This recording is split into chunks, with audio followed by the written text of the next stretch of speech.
Well, I suppose there's no time like the present. So, what's happening, bro? Welcome to another episode of the podcast. How's it going? I'm doing rather well. How are you, bro? Well, I suppose doing an intro with yourself tends to be more natural than the other awkward intros that you have for your podcast. Yeah, that's true. Why do you always go into the voice when you go to podcasting? Like, hey, what's well? Welcome to the SoapyRao show. Can't you just do something normally like, bro, what's going on, bro? Yeah, I can't really figure it out why I do that. But maybe we should keep this episode between you, yourself, and I. No, it's me, myself, and I. What's that song? Oh, yeah, it's yeah, run of the mill, templatized pop junk, but I love it. I think there's no point being really too critical on everything that's out there today, because then you're just going to run yourself in circles, go mad, and just not take any pleasure in your existence. But yeah, it's pretty crap. What is crap? Everything's crap. From actually, no, there's some great human beings doing some great things. Welcome to the episode. And this is the SoapyRao show. If you're not really sure where you arrived, you have arrived at your destination, and you are in safe hands as I guide you through the next few minutes of this conversational journey and experience that I have created for your listening pleasure. My neighbor's kids are running around upstairs. And you know, this is a strange thing, right? My whole life, I'd say a good 33 years of my life was spent in a house. And of course, this is about a house. Is not what I mean is an independent house. It was joint for some part of it. My dad's sister and her husband and my grandmom was around. But you know, of course, by the time I came around, it was only just the three of them. And we'd have guests, cousins visiting, aunts and uncles visiting. And it was nice. It was a nice sense of family. But also, you know, it was the sense of your space, which was, you know, you have a yard to play in, you know, like a backyard, but it was in the front. So it was a front yard. And then we had like a garden and like plants, and we had dogs and crazy shit, man. But I'm not trying to say pros and cons of thing, because now in this particular time, it's been about 6 years. We moved to a flat. Yes, a flat, an apartment, and I'm trying to think. You know, I really enjoyed, and you know, sometimes when we moved out, that I think that place, that home / house was in like, you know, my granddad, I think, kind of built that in '64. So then in 2016 we moved out, as in my dad sold it. So yeah, been with us for quite a good number of years, and I felt bad. And of course, I'm just trying to think back now with oh, come on, I'm telling you, someone's trying to call me. It's crazy. Sorry guys, I don't mean to take a call on the podcast, but yeah, it is ringing, so screw it. I should have done this. Why did I do this? Okay, that was really unprofessional, and I apologize for that. And I should technically do a lot of things. Now I can't find my screen. Woo! I have no clue. There you go. All right. That was so bad. Anyhow, I don't know who that was. I really hope it was just, I hope it was something important. Anyhow, so the house was a lovely place, right? It was a place where I spent my entire childhood. We sort of had a lot of good memories. But with the house like that, it wasn't really much privacy for anyone. We didn't believe in locked doors, and being a bigger house in an older style, we didn't really have this ensuite bathroom concept, right? We had one.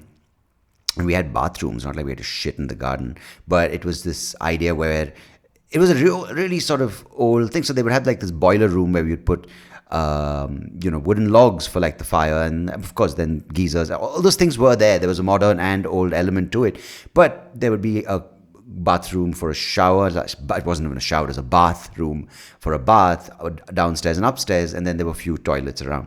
But yeah, we never really had that. And you know, the beauty of it was this compound where we could play. I mean, compound is also like where Osama was found, but this is more like a yard, as I said. And because the neighborhood where I grew up was these houses, independent houses, there were very few people I interacted with, like, because a lot of kids now interact in their apartment complexes, or they meet like around the neighborhood, but really didn't really have too many people interacting. My neighbor was there, and I would play with him and his cousins, and man, it's really turning out to be I beg your pardon, guys. I'm so sorry. I really did make all the preparations, but something's in the room. There's something in the air. It's not love. I think my dog's hair. It's a great song. There's something in the air. Is it love or is it just my dog's hair? That's a great love song. Love is in the air. Oh, not really. It's just my doggy's hair. Strangers in the Night. Anyhow, but we moved to a flat now. To a flat. I just like the British say it's a flat. It's a flat. And I thought, oh my God, it's home life. And I felt it in the lockdown, in the thick of it, where we were quarantined like shit. We can't really step out of the door. But living in a flat has a lot of good things. Like this particular place is modern, ensuite bathroom. And man, it's just great when it comes to, I think there's a thing in India when you live in a house, a lot of people just sort of take the liberty of walking in, post people selling shit, people asking for stuff, people asking you that you want stuff, and they just walk in. But here you have this sense of a little bit of a barrier when it comes to the gate, and they have to make the steps up. And if you have you have a gated building. I mean, of course, every building has a gate, but if you have a security guard, they kind of screen it, so it's great. But you have to deal with neighbors, you have to deal with thinner walls, you have to deal with kids running upstairs, kids below you, kids on the side.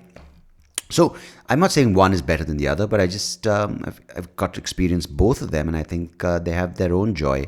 And yeah, but I don't know if it's all good and it's all bad. But like in Bombay, for instance, Bombay is just full of flats, right? Like the concept of an independent house in Bombay is just unheard of. Delhi, on the other hand, massive gated communities. But one thing I can't get over in Bombay, they call the apartments they live in as societies.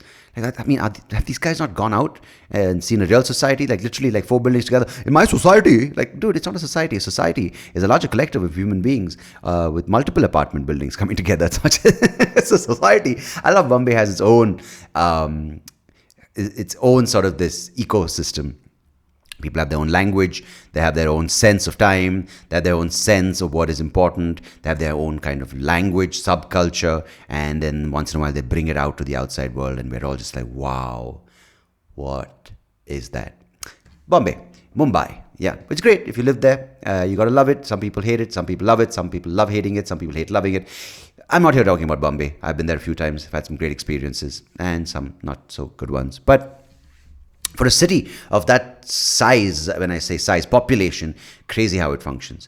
And it's crazy in general how things in this world function. Like, I'm surprised more shit doesn't happen more often. Like, just when you look at the human body, you're remarkable number of reactions, chemistry going on there, like things being performed, like at this particular second, nanosecond, there are millions of functions, reactions, signals, and things happening in my body. I'm just surprised that we don't have more fucked up people in this world. Like for 7 billion people, I would like, fuck, man, the fact that we have, maybe 10-20% that have something severely wrong, but otherwise, like, I would expect like 80-90%, like, with that many things going, like, because I mean, look at this, like with our roads or with the things we create, a pretty big fucked up rate. But with the body, it's great. But at the same time, even with our chaos that we live in India, you'd expect more shit to go wrong. But no, it somehow happens. It's sort of like this. Is it a cosmetic glue, or is it this sort of vibe that knits it together? I mean, Bombay, sometimes you go through it, you're like, how does the city function? But it does,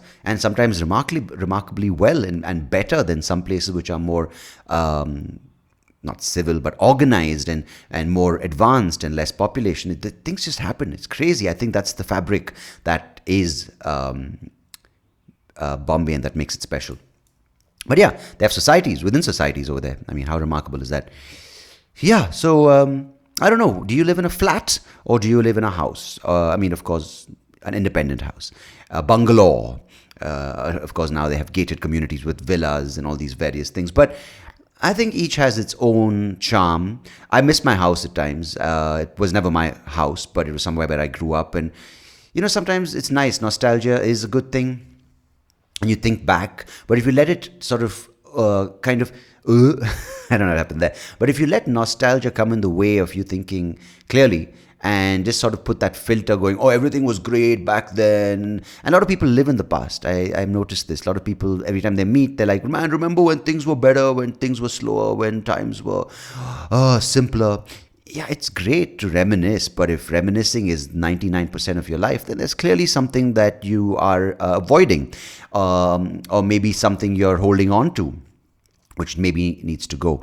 Because, of course, while I love all the memories, good or bad, and some were, where you're scolded as a child and you broke something, or you fell down, hurt yourself, or you got your first cycle, or accidentally you let the gate open and a dog ran out. Fortunately, no one got hurt. But all those things, they kind of, it's inevitable, right? That memories do sort of are our companions for our lives, and we think about things we've done wrong, things we've done right, regrets and experiences and fond memories. But if you let it sort of overwhelm your present state and kind of dictate who you are, and not let you have clarity or some sense of why you're here today, or why you're here and what you're going to do and what you're going to sort of do going forward, then I feel it's crippling in a sense, and doesn't really.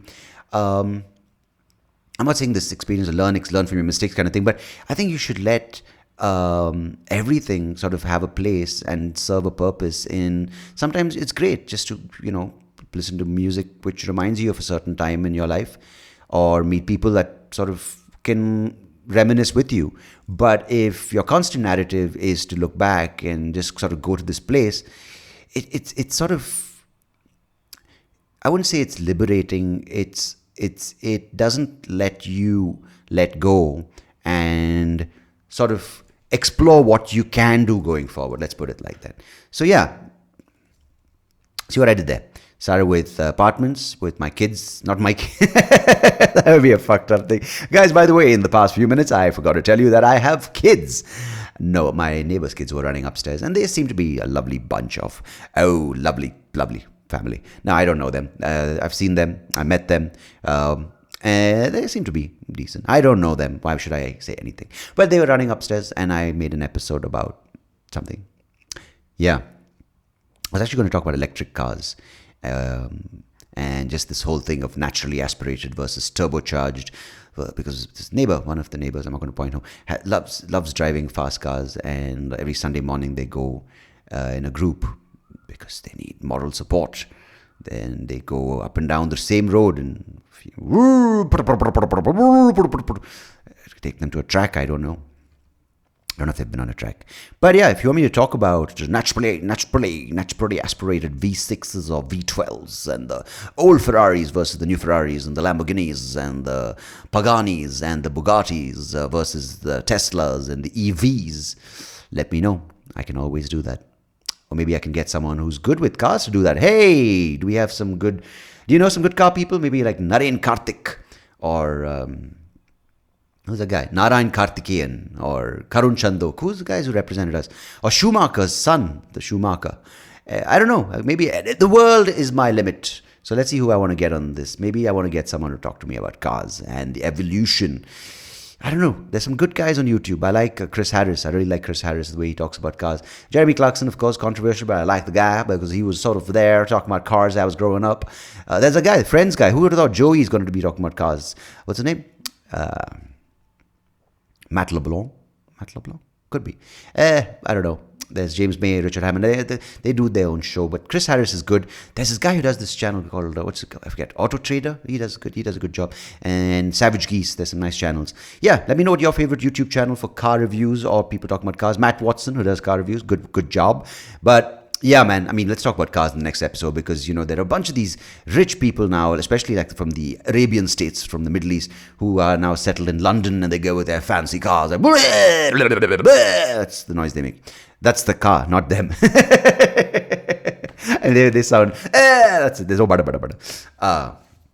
Yeah. That's a good note to end on. Make fun of the Arab guys driving supercars. Shit, is that Pegasus? Yeah, it is. All right, guys. Thank you for listening to the episode. Appreciate it as always. And hello, camera. How are you? Thanks for listening. Goodbye. God bless. Till next time. Take care. Cheers.